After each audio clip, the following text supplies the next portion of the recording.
Sí, es un error muy común asociar las cirugías plásticas con las cirugías bariátricas, porque todavía mucha gente piensa que un procedimiento bariátrico es para bajar de peso por estética. Correcto. Y sí, no deja de ser una cuestión de valor, pero es un efecto secundario o es un beneficio secundario después de una pérdida de peso y de una mejoría de hábitos y de una mejoría de metabolismo, ¿verdad?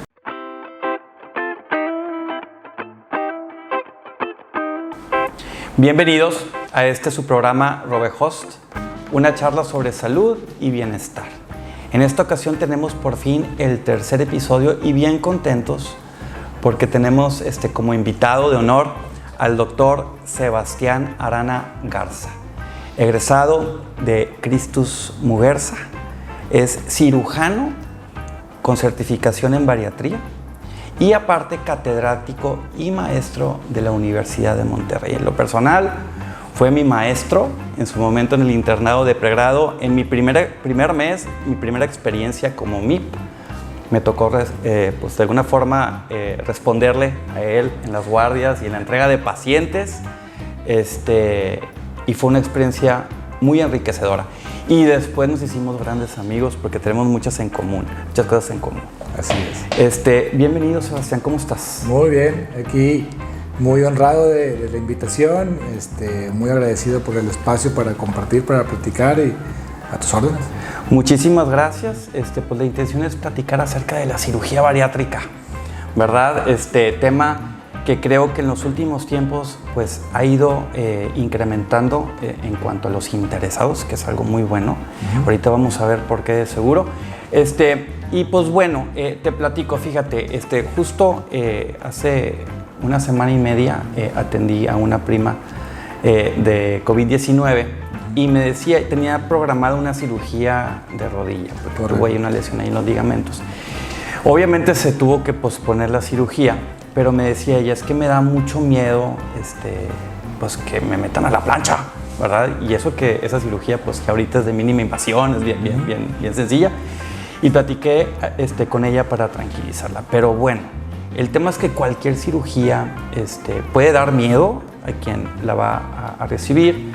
Y obviamente queda la intriga de que si son peligrosas o no, en particular las bariátricas, porque son cirugías mayores, ¿verdad? Platicábamos de eso un poquito la vez pasada. Quisiera que tú, a los que nos siguen, pudieras tranquilizarlos de este tema. Muy bien. Sí, todos los procedimientos o cirugías tienen riesgos, pero hay que diferenciar entre los procedimientos de urgencia, los que se hacen por necesidad médica, como una apendicitis, como una cesárea. Que se vas porque vas. Esas no hay tiempo para postergar, hay que hacerlo en ese momento. Y luego viene todo el resto de las cirugías electivas, que son planeadas, que se hace un proceso de evaluación para ver que el paciente esté elegible, bien de salud, para que los riesgos de la cirugía sean mínimos.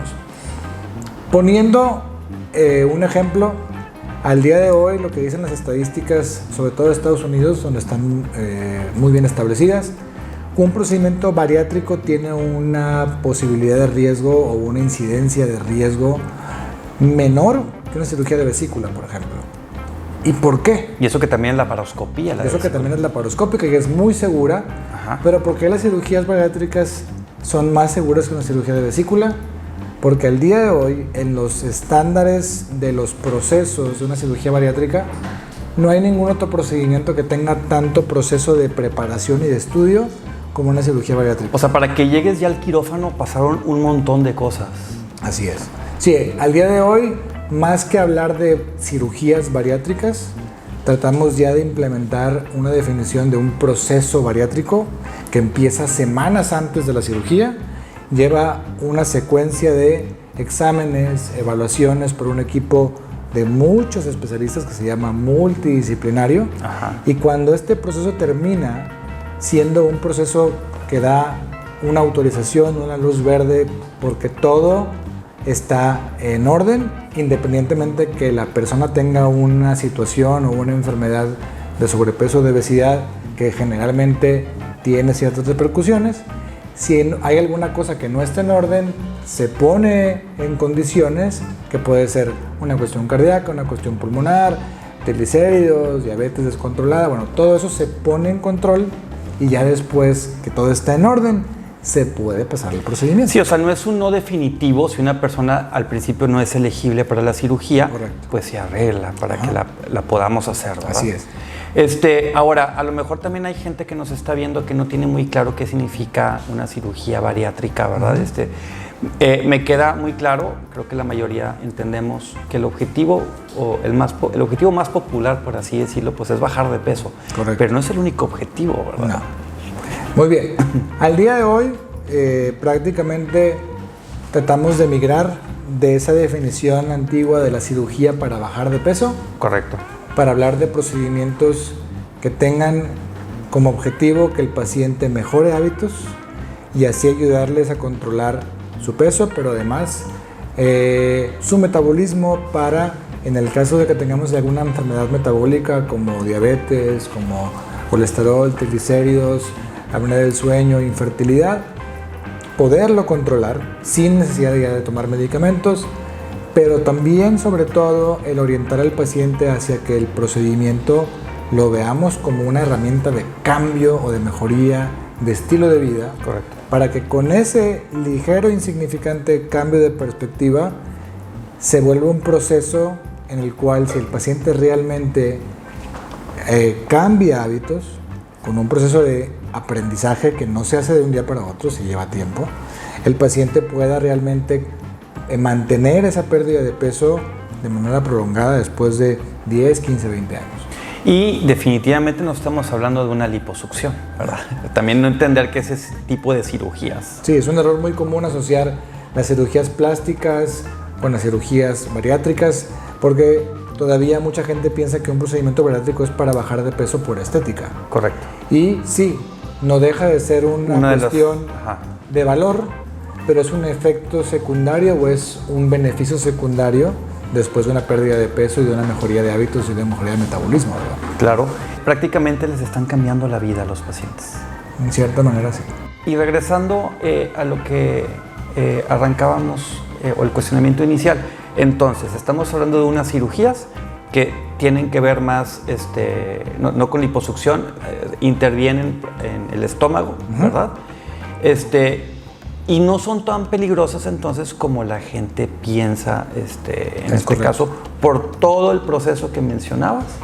Para que podamos llegar al quirófano, entonces la persona ya está debidamente preparada y con menos riesgos que en otras cirugías. Sí, ¿verdad? O sea, resumiendo el concepto es, las cirugías bariátricas son cirugías donde se modifica el tubo digestivo, puede ser el estómago o el intestino, puede ser una manga, la famosa manga, bypass, un clip, un balón, un SADIS. Hay muchas técnicas diferentes para lograr este proceso.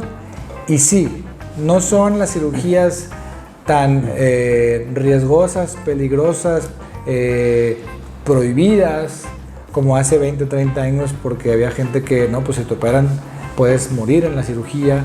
Bueno, a lo mejor algunos años antes sí era más peligrosa, ¿no? Pero el día de hoy el proceso de preparación y el proceso multidisciplinario nos lleva a tener, como te comentaba al inicio, porcentajes de complicaciones menores a las de una cirugía de vesícula, por ejemplo. Súper bien.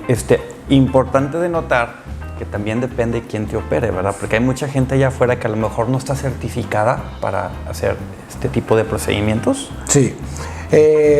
Sobre todo en las cirugías de manga, que es una cirugía que técnicamente se ve muy sencilla de hacer, es muy común que en muchos lugares de la República existan especialistas en cirugía general. Exacto, son cirujanos. Correcto, que pues tienen cierto grado de habilidad y pues se pueden aventurar a hacer una manga y a lo mejor tener complicaciones. Pero todavía más relevante que eso, independientemente del riesgo de hacer un procedimiento por una persona no entrenada, es la cuestión de la efectividad del procedimiento por la falta de un proceso formal integral, de seguimiento integral, que hace que desafortunadamente una persona que se hace un procedimiento con un cirujano que un día hace una hemorroide, otro día hace una vesícula, otro día hace un apéndice, que no se dedica de lleno al estudio y tratamiento de los pacientes con obesidad, entonces el tratamiento después de la cirugía, que es el seguimiento, no se realiza y entonces el paciente probablemente no tenga el beneficio que está buscando. Sí, o como dices, que se nos complique por no tener un manejo integral de distintos especialistas, ¿verdad? Correcto. Eso es bien importante. No se trata de poner un curita, se trata de cambiar también hábitos, o sea, no es magia tampoco, ¿verdad? O sea, es solamente una de las partes para que una persona pueda cambiar su vida. Así es. Oye, Sebastián, cuando platicábamos también del tema, y me acordé yo que pues atiendo COVID-19, pues hay un montón de secuelas en COVID-19.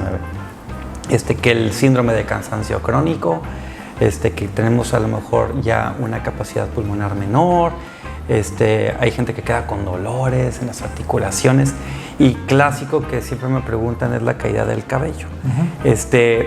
Platicando contigo, al parecer también hay algo por ahí en las cirugías bariátricas, ¿verdad? Correcto.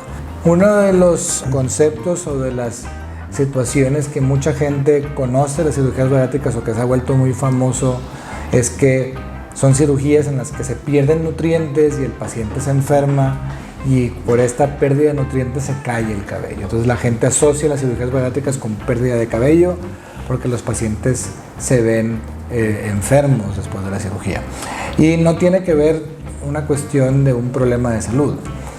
La caída de cabello es un evento normal y transitorio. Es esperado. Es esperado 100% después de un procedimiento bariátrico por un fenómeno muy parecido al efluvio después de la lactancia o el efluvio después del COVID. Correcto. Son periodos en el que el cuerpo pasa por un proceso de regulación donde, desafortunadamente, por feo que se pueda escuchar, el cabello no es importante para cierto funcionamiento cuando el cuerpo está pasando por un evento de transición, en este caso metabólico o nutricional. Y entonces al principio de la evolución de la cirugía, el cabello se deja en un segundo plano, puede haber una pérdida de cabello durante el mes 3 a 6, durar unos 3 a 6 meses, pero ser totalmente temporal si el paciente tiene una adecuada suplementación y nutrición. Y por eso, repetimos, es trascendental recordar que no es nada más la cirugía, sino que lo que se hace después, el seguimiento, el proceso de aprendizaje, es lo que hace que los pacientes no tengan problemas con su cabello más que unos cuantos meses y es todo, ¿verdad? Y esto no tiene nada que ver con el género, ¿verdad? O sea, es parejo. Es parejo. Y es esperado, como mencionas, y se recupera. Correcto. Ok, entonces lo que hace el organismo es priorizar, ¿no? O sea, ahorita estamos ocupados con todos los cambios metabólicos que están sucediendo en el cuerpo, y dice, bueno, ¿dónde no se ocupan tantos nutrientes mientras nos ocupamos de esto, verdad? Es correcto. Y dice, pues el pelo. Entonces empieza a caerse. ¿Hay tratamientos o solito regresa? Digamos que en la mayoría de los pacientes solito regresa, solito entre comillas. Existe, por ejemplo, muchos suplementos de colágeno y biotina y un montón de productos que sí ayudan, pero siempre le digo al paciente, el cabello es una proteína, es colágeno. Correcto. Que se hace de aminoácidos. Entonces, si tú no consumes una adecuada cantidad de proteína, difícilmente le vas a dar material a tu cuerpo para generar colágeno en tu cabello. Entonces, se podrá bañar el paciente en biotina, y si no consume una cantidad de proteína adecuada, el cabello no va a crecer de manera eficiente y de manera rápida.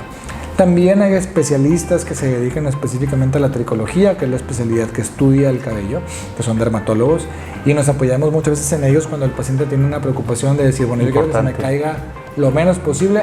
Ok, te mandamos con el tricólogo por ahí del segundo o tercer mes para ir previendo la caída y que sea lo menos posible. Súper bien, entonces no deben de tener preocupación por esto, es algo transitorio 100%. Es correcto, 100%. Y bueno, te comparto, este es el tercer capítulo, Sebastián. Estamos muy contentos porque estamos incurriendo en este proyecto. En nuestro primer capítulo estuvo con nosotros una nutrióloga, Erika Delgado. Y en nuestro segundo capítulo, William McClintock, que tú lo conoces también, buen amigo, que él pues está de lleno en el tema de anti-aging. Y en ambos capítulos, que también lo quiero tomar aquí, pues obviamente vimos el tema de las dietas. En el caso de Erika, ella, por ejemplo, nos compartía que la dieta keto y la dieta, pero que el fasting y que la dieta hipocalórica, la más tradicional, que ambas funcionan y que la verdad es que funcionan igual. O sea, los estudios marcan que escojas una o escojas, o sea, no es ninguna mejor que la otra. Por ejemplo, William dice, entiende que las dos son buenas, pero dice, pero para el anti-aging es mejor el fasting, ¿verdad? Bueno, aquí se pone bueno el tema, porque ¿qué onda con las dietas? Definitivamente, ya tenemos bien claro que previo a la cirugía, pues hay un montón de estudios y varios especialistas que intervienen con el paciente. Se hace la cirugía, pero posterior a la misma, pues tiene que haber un tema que a mí en lo personal me parece muy delicado en cuanto a la alimentación, ¿verdad? ¿Qué opinas de estas dietas, por ejemplo? ¿O preferirías tú a lo mejor una hipocalórica con una nutrióloga de lleno en el paciente? ¿Cómo funciona esto? Muy bien. Lo voy a hacer un poquito como a lo mejor abogado del diablo, tercero en discordia. No importa, o sea, de eso se trata. Uno de los conceptos trascendentales de la salud nutricional, porque ese es como el tema que engloba esto, la salud nutricional. Amplísimo aparte. Entonces, el tener una alimentación saludable, y la cirugía bariátrica es únicamente una porción de la salud nutricional, porque no todos los pacientes requieren una cirugía bariátrica, pero todos nosotros nos podemos beneficiar de mejorar nuestros hábitos nutricionales. Sí, claro. Uno de los conceptos muy trascendentales de la salud nutricional al día de hoy es tratar de alejarnos del concepto tradicional de hacer una dieta, o de, como muchos activistas al día de hoy lo perciben o lo están pregonando, es alejarnos de la cultura de las dietas, de estos eventos de cambios de alimentación momentáneos que duran 2, 3 semanas, 2, 3 meses para llegar a un objetivo a corto plazo que es una reunión, un peso específico, una boda, evento social, un vestido, de cosas así. Entonces, y eso es bastante correcto. Si seguimos enfocando nuestros esfuerzos en que el paciente baje de peso, estamos predestinando al paciente a que fracase. Es extremadamente complicado, pero lo ideal es que el paciente lo orientemos hacia hacer cambios de estilo de vida o cambios de hábito nutricional. Entonces, estos esquemas o estas técnicas o estas metodologías, como el ayuno intermitente, la dieta hipocalórica o keto, como la conocen, porque sí hay una diferencia entre ser keto y hipocalórica. Sí, claro. Si bien son muy benéficas, el problema es que a veces predisponen al paciente a verlo como un proceso de corto plazo, porque el paciente piensa en hacer fasting. Sí, ya pasó el evento, ya. Y entonces voy a hacer 16, 8 durante 4 meses o durante 4 semanas, para luego volver a lo que hacía antes. Entonces es donde el proceso se ve visto como algo corto plazo, en lugar de verlo como un cambio permanente. Así es. Una de las cosas que tratamos en la cirugía de enseñarle al paciente es ver su proceso como un proceso de aprendizaje, de cambio de hábitos, que este cambio dure de manera ininterrumpida y sin cambiarlo años. De repetir constantemente un proceso de aprendizaje de hábitos alimenticios que dure 1 año, 2 años, 3 años, y a manera de que se repite constantemente, que aquí se quede ya impreso esta modalidad nueva, esta manera nueva de tener un estilo de vida nutricional nuevo y poderlo mantener a largo plazo de manera más eficiente. No queremos decir que con una metodología tradicional se pueda hacer, pero es un poco más complicado, porque tenemos que de entrada explicarle al paciente que lo ideal es que este cambio le dure toda la vida. Y si hay gente que al día de hoy ha hecho cambios muy importantes, por ejemplo con ayuno intermitente, hay gente que lo hace por periodos, o sea, tiene ya hábitos de 3 meses sí, 3 meses no, y lleva así 2, 3, 4, 5 años y puede funcionar. Llega a un objetivo. Pero hay gente que no lo logra así. Sí, qué bueno que lo mencionas, perdón que te interrumpa, pero hay muchos haters que, por ejemplo, pues que se pongan a dieta para que se anden operando, ¿verdad? Pero es un tema más complicado, es una enfermedad, ¿no? Uh-huh. Y es multifactorial también la enfermedad, entonces, pues no es tan fácil. No es tan fácil. Una de las cosas principales que le tenemos que explicar al paciente en la consulta inicial es orientarle y hacerlo sentir que no está siendo juzgado, que no está siendo atacado, uh-huh. y recordarle que gran parte de su problemática ni siquiera es culpa de él. Ninguna persona en su sano juicio se alimenta de manera deficiente por decisión propia. Así es. Está muy interesante eso. Sí, y hay toda una corriente de pensamiento y de activismo acerca de que pues el paciente no es culpable al 100% del cuerpo que tiene. Y entonces hay que explicarle que hay muchísimos factores que van mucho más allá de los 3 más comunes, que son la comida, el ejercicio y el metabolismo. Entonces es un conjunto de situaciones que muchas veces escapan del control del paciente, y el paciente tiene un peso o tiene un metabolismo o un problema de salud que va mucho más allá de lo que el paciente come. Por eso es indispensable un estudio muy integral de qué es lo que pasa con el paciente y poder orientarlo en muchas esferas, que son la metabólica, la alimenticia, la psicológica y la actividad física. Si no englobamos todo esto las 4 áreas en una atención conjunta, difícilmente vamos a impactar realmente el estilo de vida y el cambio de hábitos a largo plazo. Y entonces, si el paciente sí fue elegible a la cirugía posterior, entonces, ¿cómo nos vamos a comportar con esta alimentación? Muy bien, entonces, el paciente que se somete a un procedimiento bariátrico, lo primero que tiene que comprender es que no es un procedimiento que termina con la cirugía, sino todo lo contrario. Apenas empieza. Sí. Y tenemos que dejarlo de ver como un proceso para bajar kilos, y el objetivo es cambiar hábitos, y se va aprendiendo, y se hace una alimentación con porciones pequeñas cada 3 horas para mantener el metabolismo más eficiente.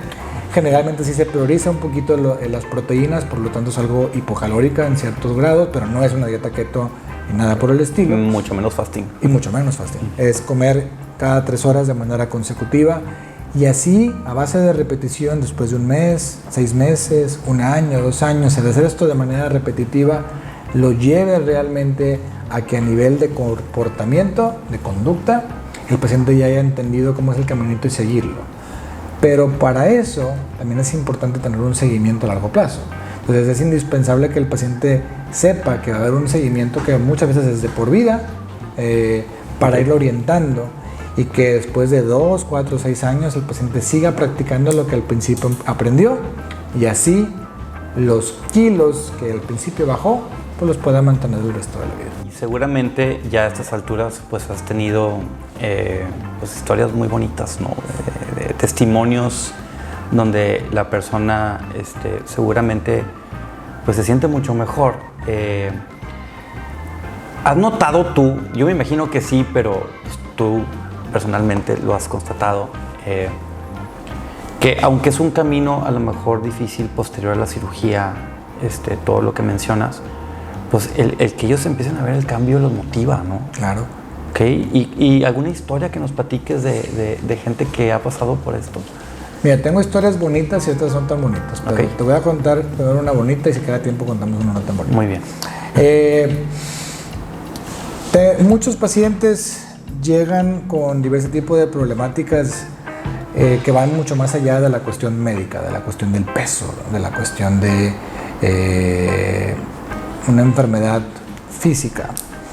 Cada paciente es una historia y es un caminar, y desafortunadamente vivimos en una sociedad muy violenta, sobre todo con pacientes que habían vivido con sobrepeso desde edades muy pequeñas. Bullying desde chiquitos. Bullying desde chiquitos, ¿no? El típico, el gordito de la escuela y cosas así, que es tarea de nosotros adultos y nuestros hijos formar gente que empiece a tener una cultura donde todos valemos lo mismo. Entonces me ha tocado historias muy, muy bonitas, por ejemplo, de pacientes que, por ejemplo, tengo una paciente que llegó un día conmigo y me dijo, quiero una manga. Y yo, ok.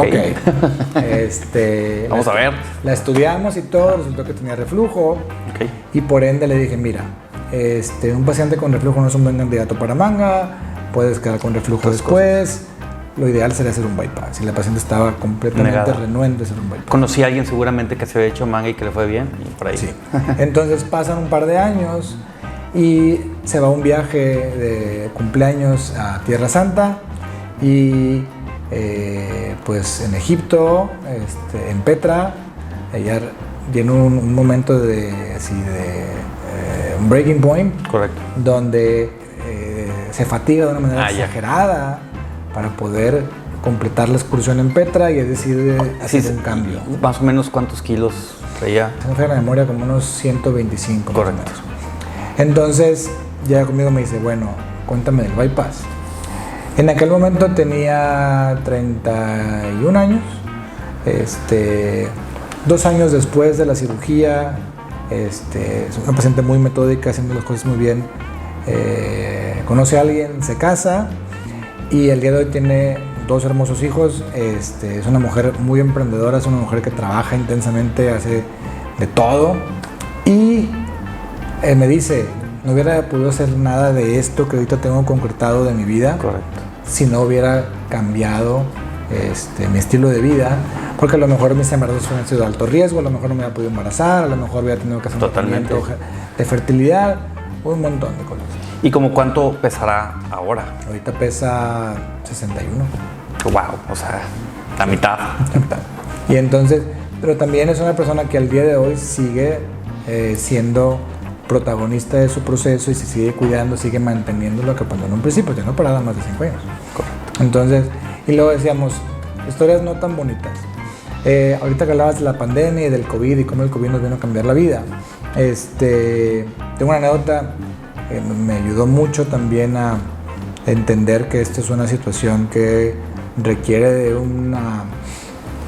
ser un poquito, a lo mejor, agresivo desde el punto de vista de orientar al paciente hacia hacer cambios. Paciente, lo veo en verano del 2018. Ya se había operado una banda previa. Okay. No le había funcionado, traía ciertas broncas de reflujo y como todo hombre del norte, pues cierto renuente, tanto por cuestiones económicas como el miedo de operarme una vez más, porque ya la cirugía no había sido muy satisfactoria. Venía recomendado de un amigo del paciente mío y le platiqué qué había que hacer. Su cirugía de revisión, si una cirugía que requería un poquito más de experiencia y un poquito más de cuidados, y decidió postergar el proceso por una cuestión entre económica y de cierto miedo del procedimiento. Viene la pandemia. ¿Y más se alargó el proceso? No tanto, porque desafortunadamente fue de los primeros pacientes que desafortunadamente se enfermó en Colorado. ¿En serio? Estuvo internado y después Será de cliente para complicarse. 3 meses internado con todo lo que se le pudo hacer, desafortunadamente falleció. Mi paciente amigo de él me marcó un día a las 11 de la noche, realmente muy, muy perturbado, para contarme ¿te acuerdas de mi amigo? Desafortunadamente se enfermó de COVID y acaba de fallecer y así. Entonces la impotencia de un paciente que probablemente pudo haber cambiado su pronóstico, desafortunadamente no lo pudimos haber ayudado. Sin duda alguna, la obesidad es uno de los mayores factores de riesgo en la enfermedad de COVID-19, ¿no? Entonces, entre otras cosas, ¿verdad? Es factor de riesgo para muchas enfermedades. Entonces, pues bueno, espero que esto sirva de motivación para que mucha gente que nos esté viendo se anime a preguntar, ¿verdad? Sí. Orientarse no le hace nada. No pasa nada. No. Sebastián, ¿les pudieras compartir tus redes sociales por si alguien tiene dudas y quiere acercarse? Claro, estamos en Facebook, Instagram, TikTok, lo que sea. Pero donde estamos un poquito más activos el día de hoy es en Instagram. Nos pueden buscar como DR de Doctor Sebastián Arana, todo junto. Es la comunidad que es un poquito más grande, un poquito más interactiva. Lanzamos preguntas todos los jueves, las contestamos durante la semana, ponemos testimonios, ponemos dietas de alimentos a preparar que les pueden ayudar a los pacientes. Se comparte mucha información de calidad, porque el objetivo de la cuenta no es una cuestión de mercadotecnia, es una cuestión de que la gente conozca qué es una cirugía bariátrica y qué no es. Súper bien, Sebastián. Estoy seguro que te va a llover con gente con dudas. Y espero que algunos de ellos quieran cambiar su vida de esta forma. Estamos a sus órdenes. Muchísimas gracias por darte el tiempo. Sé que eres bien ocupado. Sí. Y pues esperamos seguir coincidiendo no solamente en el programa, sino también con alguna comidita. Esperemos. Muy bien. Muchísimas gracias también a ustedes y nos vemos en el siguiente episodio de RobeHost, una charla sobre salud y bienestar.